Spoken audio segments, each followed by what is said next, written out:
Hi everyone, welcome to the second lecture for week 9. This week we have done Adlerian therapy, and now we're going to have a look at person-centered therapy. Now I know you've heard of that before because we covered it in, I think it was week 1 and also both sessions in week 1, and of course that is Carl Rogers and person-centered therapy. So let's have a look.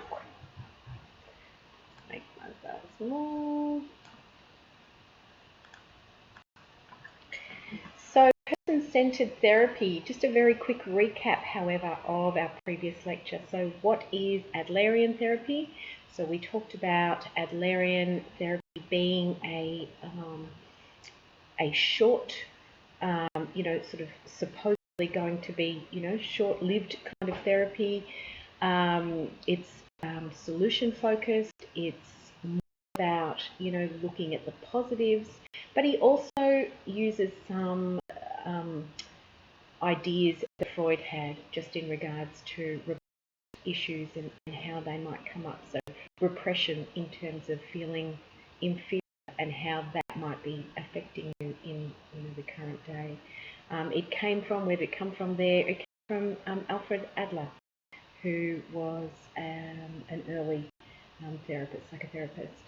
And the significance of birth order, well, if you perceive yourself to be in a particular area within the family, in a particular sort of level within the hierarchy, you take on the personality features of that person, and that can influence the way you live your life in the future.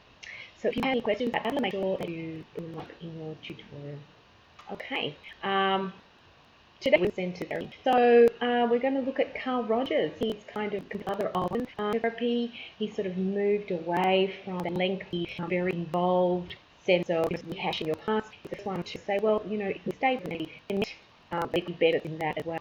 He developed as a person-centered therapy and person-centered therapeutic techniques, and the relationship, which is what I don't you've already heard about. So what is therapy? Let's have a look. The general belief among therapists at times began to this approach was that individuals were basically rational, unsocialized, and self-destructive with little control. So when we think about what Freud was telling about people, really people are at the mercy of their drive, ego drive, their drive. But what does it mean? Is that is not necessarily true. We need to look at people in a different way in order to be able to help them. Rose argued that the individual is motivated towards self-actualization. This comes to my therapeutic process. So he taught is all human